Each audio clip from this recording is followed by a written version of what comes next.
Everyone, commerce अध्ययन में हम देखेंगे ऑडिटिंग पार्ट 3। ठीक है, ऑडिटिंग जो आपका टॉपिक है, आपका जो कॉम्पिटिटिव एग्ज़ाम हो रहा है ना, EMRS की जो अकाउंटेंट की वैकेंसी आई है उसमें एक इम्पॉर्टेंट रोल प्ले कर रहा है। तो उसी से रिलेटेड मैं सीरीज़ ला रही हूँ, डिटेल में डिस्कस कर रही हूँ, क्योंकि डिटेल में ही क्वेश्चंस आते हैं, डीपली क्वेश्चंस आते हैं और डीपली नॉलेज होगी तभी आप जो करेक्ट आंसर है वो पिक कर पाते हैं। ठीक है, तो इस वीडियो में भी हम देखेंगे book keeping, accountancy and auditing. तो इसी वीडियो में आपको समझ में आ जाएगा कि बुक कीपिंग क्या है, अकाउंटेंसी क्या है, ऑडिटिंग क्या है। तो दो कॉन्सेप्ट्स यहीं क्लियर हो जाएंगे, बुक कीपिंग और अकाउंटेंसी भी ऑडिटिंग के साथ साथ। ऑडिटिंग क्या है, कैसे काम करता है, इस पर वीडियो बना हुआ, उस वीडियो का लिंक आपको यहाँ आई बटन पर देखने को मिल जाएगा, या जो ऑडिटिंग की प्लेलिस्ट है उसका लिंक आपको डिस्क्रिप्शन बॉक्स में मिल जाएगा। वहाँ से जाके आप ऑडिटिंग की सारी वीडियोस देख सकते हैं। मैंने सारे स्टैंडर्ड्स को भी डिस्कस किया हुआ है। ठीक है, ऑडिटर्स और उनकी रिस्पॉन्सिबिलिटीज़ क्या है वो भी डिस्कस किया हुआ है। साथ ही साथ जितने भी टॉपिक्स इसमें आने वाले हैं इस EMRS अकाउंटेंट वैकेंसी के लिए, उन सारे टॉपिक को कवर करेंगे। तो चलिए देखते हैं यहाँ पे हम। रिकॉर्डिंग एंड बैलेंसिंग और बुक कीपिंग। पहले तो ये देख लीजिए कि रिकॉर्डिंग एंड बैलेंसिंग जो होती है वो बुक कीपिंग कहलाता है, बुक कीपिंग में किया जाता है। अब बुक कीपिंग में कौन कौन सी एक्टिविटीज़ आ जाती हैं वो देख लेते हैं। आता है आपका जर्नलाइजिंग। जर्नलाइजिंग बच्चे, बुक कीपिंग का मतलब है यहाँ पे कि डेली बेसिस पे जो भी ऑर्गेनाइजेशंस में ट्रांजेक्शन्स होते हैं ना, उन ट्रांजेक्शन्स को वैसे ही एक रफ बुक में नोट करके रख लिया जाता है, तो उसको बोलते हैं जर्नलाइज करना। तो जर्नली क्या किया जाता है, उसको लिख लिया जाता है फटाफट कि ये ट्रांजेक्शन्स हुआ, इनसे इतना पैसा रिसीव हुआ, यहाँ से ये सामान हमने खरीदा है, ये सेल्स हुई है, ये परचेज हुई, ये क्रेडिट सेल्स हुई है ना, ये चेक रिसीव हुआ, ये कैश रिसीव हुआ, कैश पेमेंट हुआ है ना, इस तरीके से तो सबको लिख ले, तो होता है journalizing. Then posting into ledger. Journalizing के बाद क्या किया जाता है कि जर्नल एंट्रीज की जाती हैं। जर्नल एंट्रीज में सारा एक ही जगह कर लिया जाता है। ठीक है, सेल परचेज जो भी है। जो अब पोस्टिंग इनटू लेजर की बात करें बच्चा, तो जो आपने जर्नलाइजिंग की थी, जो जर्नल बनाया, जर्नल एंट्रीज की, उसकी बेसिस पे अब आप क्या करते हैं, स्पेसिफिक पोस्टिंग करते हैं। स्पेसिफिक मतलब कि जो चीज़ जहाँ से रिलेटेड है आपको उसी अकाउंट में उसको पोस्ट करना है, उसी में दिखाना है। लाइक अगर सिर्फ सेल्स के ट्रांजैक्शन है तो सेल्स में ही दिखाना है, सेल्स अकाउंट्स में दिखाना है, तो वो होते हैं लेजर्स। परचेज से रिलेटेड हम परचेज अकाउंट्स में दिखाएंगे, कैश से रिलेटेड कैश अकाउंट्स में दिखाएंगे। इस तरीके से कोई मिस्टर राम है तो उनसे रिलेटेड ट्रांजेक्शन तो राम्स अकाउंट में हम शो करेंगे। ठीक है, तो होता है पोस्टिंग इनटू लेजर। तो पहले तो जर्नलाइजिंग में जर्नल एंट्रीज करते हैं, देन पोस्टिंग इनटू लेजर। अब totalling of different accounts in the ledger and balancing. अब आप क्या करते हैं, जो भी आपने ये पोस्टिंग इनटू लेजर किया, अब उसकी टोटलिंग करते हैं। डिफरेंट अकाउंट्स होते हैं, जैसे मैंने बताया sales account, purchase account, cash account, Ram's accounts है ना, कमीशन अकाउंट, रेंट अकाउंट, जितने अकाउंट्स आप बनाते हैं उन अकाउंट्स का टोटल करते हैं, उन लेजर्स का। ठीक है, साथ ही साथ बैलेंसिंग फाइंड करते हैं कि क्या बैलेंसेस भी शो हो रहा है क्या। जाहिर सी बात है, जोड़ेंगे घटाएंगे, कोई ज़्यादा आएगा कोई कम आएगा, तो जो डिफरेंस आता है वही बैलेंसिंग होता है। ठीक है, टोटल करना एंड बैलेंसिंग करना। ये जो इतनी एक्टिविटीज़ हैं, ये जो वर्क है, ये जो काम हो रहे हैं बच्चा, ये सारे के सारे रिकॉर्डिंग एंड बैलेंसिंग, ये जो पूरा एक्टिविटीज़ आता है ये होता है बुक कीपिंग का पार्ट। याद रखिएगा, दे सकता है, पूछ सकता है कि ये जो स्टेप्स फॉलो किए गए हैं ये बुक कीपिंग के लिए हैं, अकाउंटेंसी के लिए हैं या ऑडिटिंग के लिए हैं। समझ गए ना। बहुत टाइप के क्वेश्चंस किसी भी तरीके से वो पूछ सकते हैं, तो ये याद रखना ज़रूरी है बच्चे। ठीक है, तो ये जो है एक्टिविटीज़, ये है बुक कीपिंग का पार्ट। ओके, चलिए नेक्स्ट देखते हैं हम।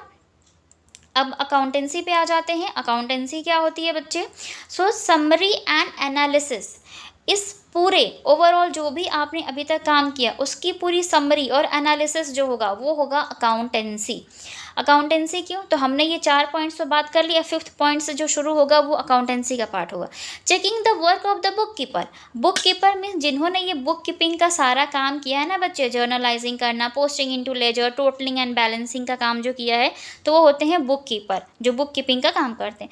तो अब अकाउंटेंसी में क्या होता है, जो भी अकाउंटेंट होते हैं, मेन अकाउंटेंट जो होते हैं, वो क्या करते हैं कि उन जो बुक कीपर ने जो भी काम किया उसको चेक करते हैं, देखते हैं कि हाँ उन्होंने जर्नल एंट्री सही किए, सारे रूल्स और रेगुलेशंस को फॉलो करके किया है उन्होंने।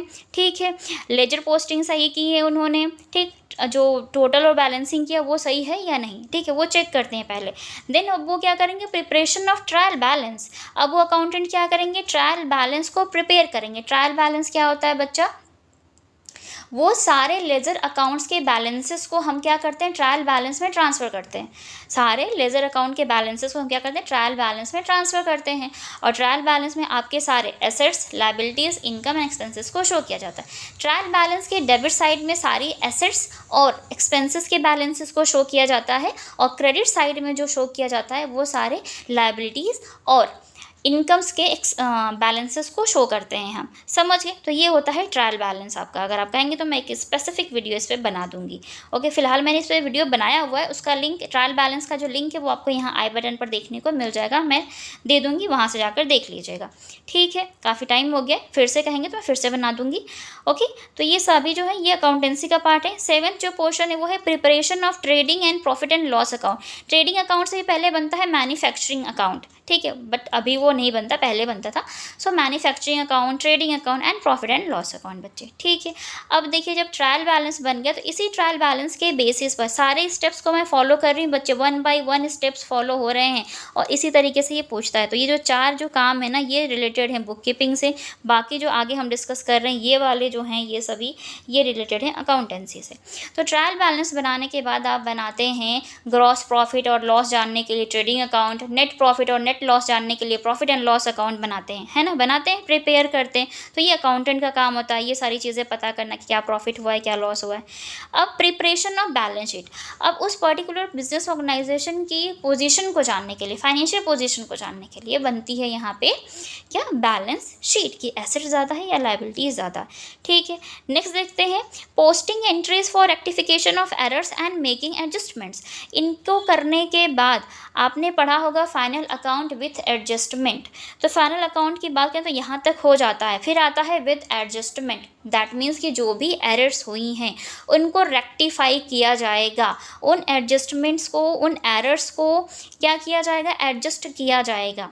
मीन्स जो भी पोस्टिंग होगी, रेक्टिफिकेशन ऑफ एरर्स, जो भी अशुद्धियाँ हुई हैं, जो भी गलतियाँ, मिस्टेक्स या कुछ छूट गया है तो उनको क्या किया जाएगा, फिर से एडजस्ट किया जाएगा अकाउंट्स में। तो ये पूरा अकाउंटेंसी का काम होता है, समरी एंड एनालिसिस करना।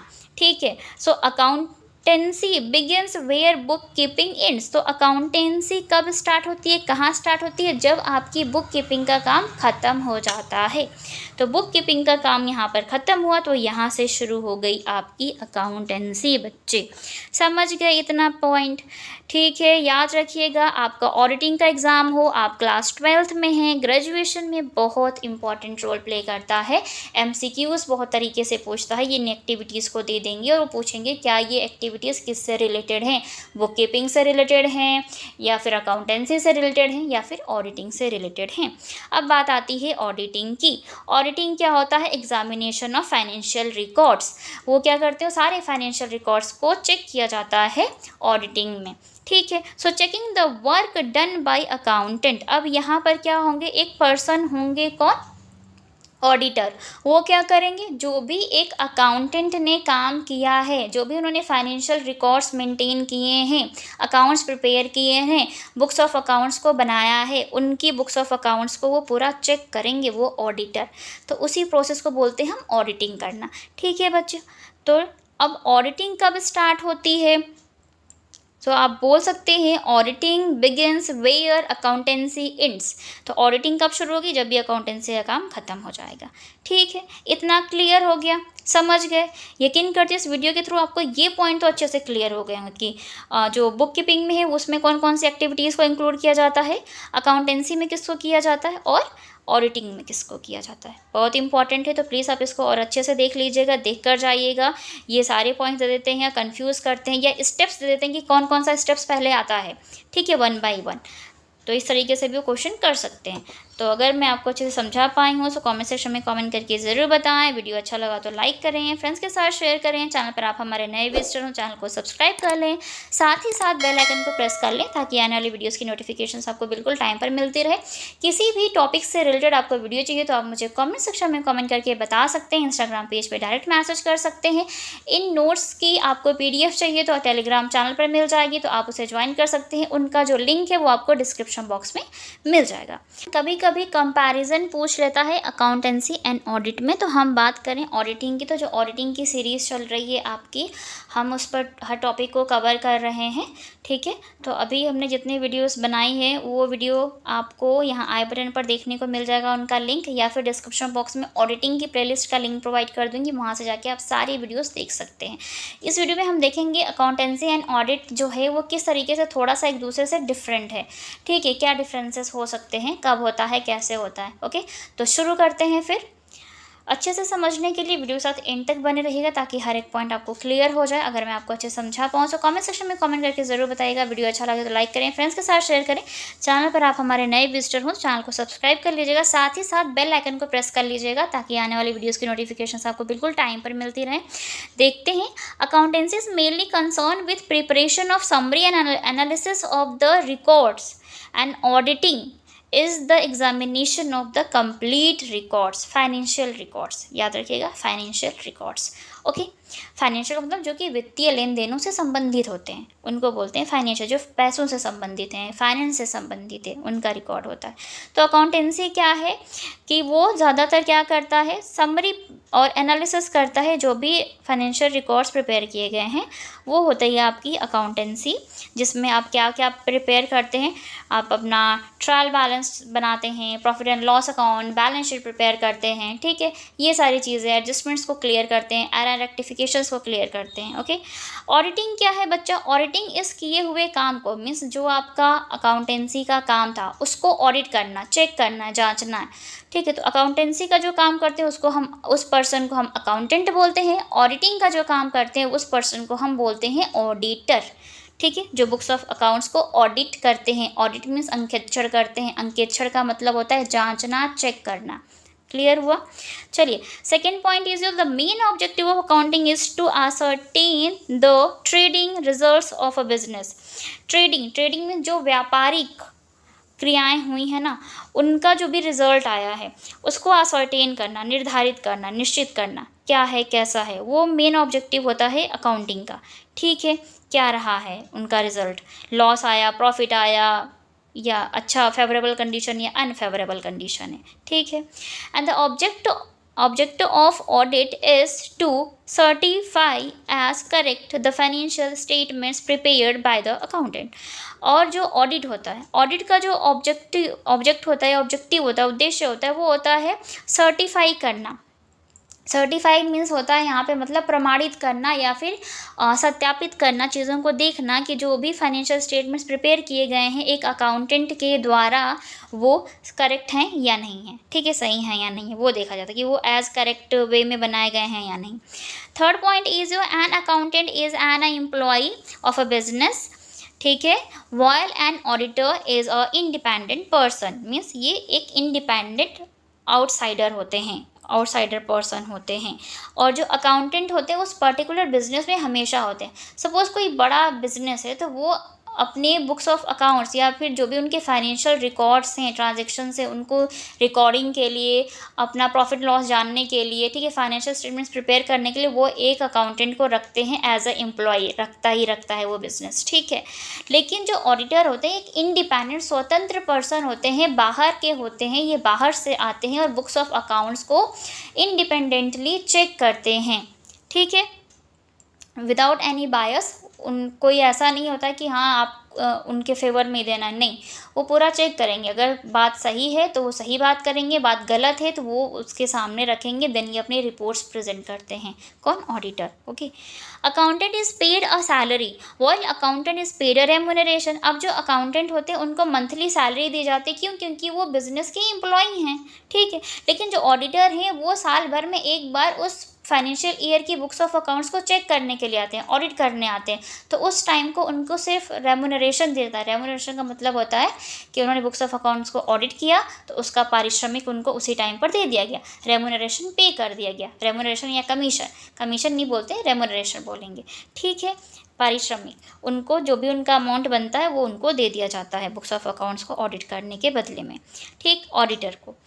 N accountant is not expected to have a knowledge of auditing. देखिए, एक अकाउंटेंट के लिए ज़रूरी नहीं है कि उसको ऑडिटिंग की नॉलेज हो, अकाउंटेंट के लिए ये इंपॉर्टेंट नहीं है कि उसे ऑडिटिंग की नॉलेज हो, लेकिन but for an auditor it is very essential to knowledge of accountancy. लेकिन एक ऑडिटर को कंपल्सरी है, इसेंशियल है अकाउंटेंसी की पूरी नॉलेज हो उन्हें, क्योंकि अगर अकाउंटेंसी की नॉलेज होगी तभी तो वो बुक्स ऑफ अकाउंट्स को चेक कर पाएंगे कि कहाँ गलती हुई है, कहाँ गलती नहीं हुई है, तभी तो वो डिटेक्ट कर पाएंगे। अगर नॉलेज ही नहीं होगी तो वो ऑडिटर कैसे बने, है ना। तो पहले अकाउंटेंट के लिए ऑडिटिंग की नॉलेज होना इम्पॉर्टेंट नहीं है, लेकिन ऑडिटर के लिए अकाउंटिंग की नॉलेज होना कंपलसरी है, इसेंशियल है।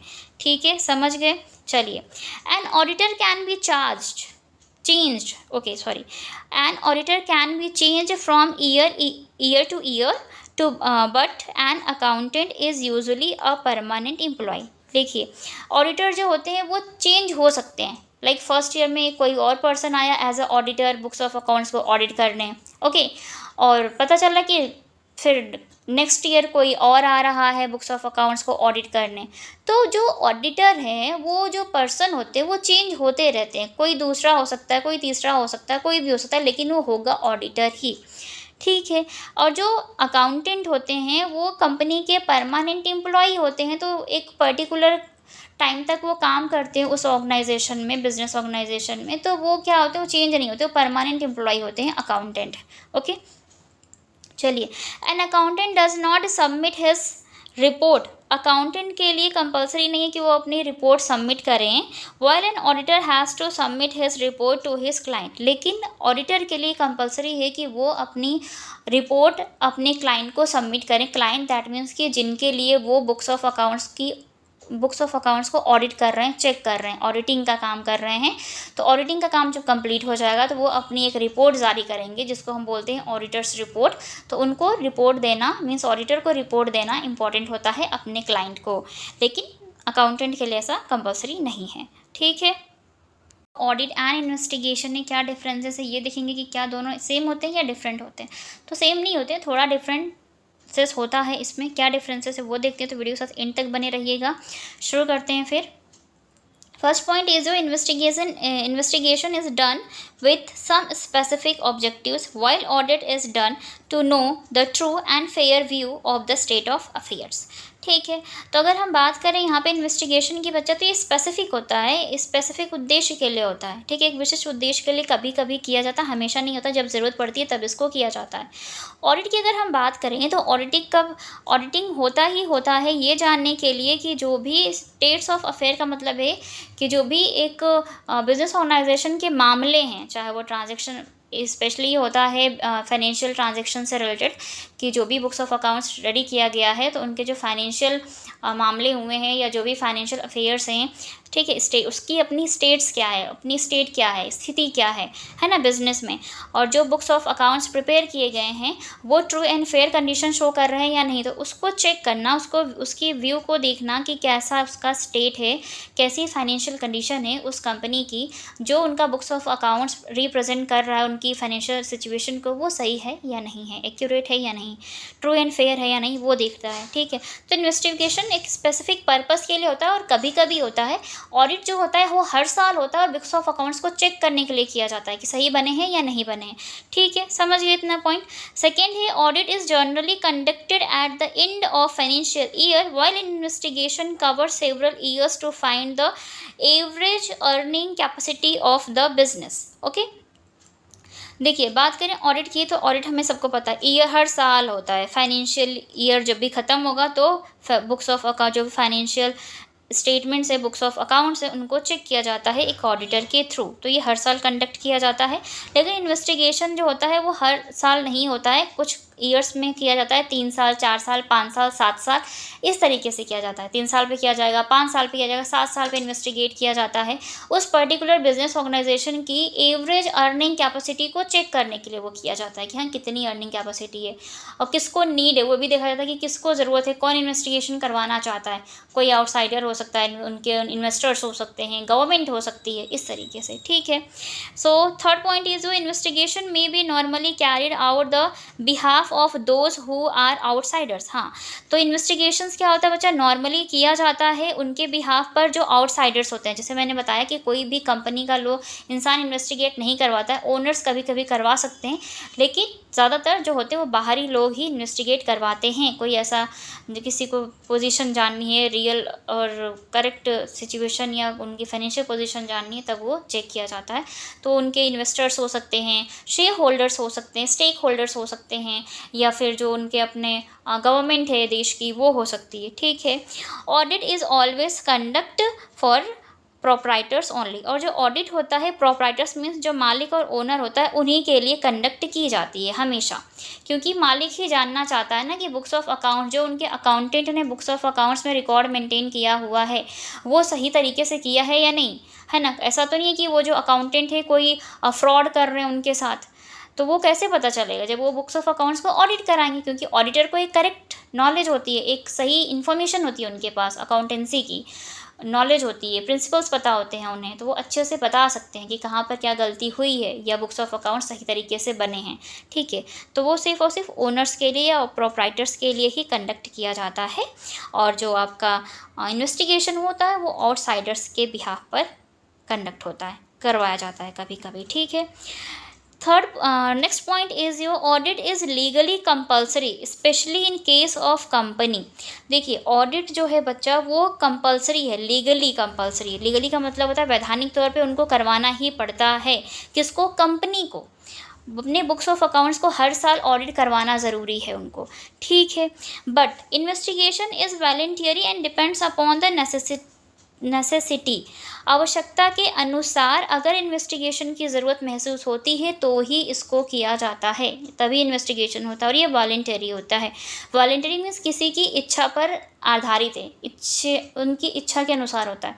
अगर इन्वेस्टर्स चाहते हैं, उनको उनकी इच्छा है कि इस पर्टिकुलर कंपनी के जो बुक्स ऑफ अकाउंट्स है या जो चीज़ें हैं उसको इन्वेस्टिगेट किया जाए, चेक करके पता किया जाए कि क्या है, तभी हम पैसे लगाएंगे, तो वो ये करवा सकते हैं। तो अगर एक स्पेसिफिक चीज़ के लिए उनको नेसेसरी लगता है तो वो ये होगा, अदरवाइज़ नहीं होगा। ठीक है, समझ गए आप। तो ये डिफरेंसेस है आपके ऑडिट एंड इन्वेस्टिगेशंस में। तो इन्वेस्टिगेशंस कभी कभी होती है वॉलंटरी होती है, लेकिन जो ऑडिट है वो कंपलसरी होती है कंपनी के लिए करवाना। ठीक है, यकीन करते इस वीडियो के थ्रू आपको ये समझ में आ गया होगा। ओके, वीडियो अच्छी लगी तो लाइक करें, फ्रेंड्स के साथ शेयर करें। चैनल पर नए विजिटर हो चैनल को साथ में सब्सक्राइब भी कर लीजिएगा, साथ ही साथ बेल आइकन को प्रेस कर लीजिएगा ताकि आने वाली वीडियोज़ की नोटिफिकेशन आपको बिल्कुल टाइम पर मिलती रहे। तो आज की वीडियो में इतना ही, मिलते हैं नेक्स्ट वीडियो में, तब तक के लिए take care and thank you so much for watching this video.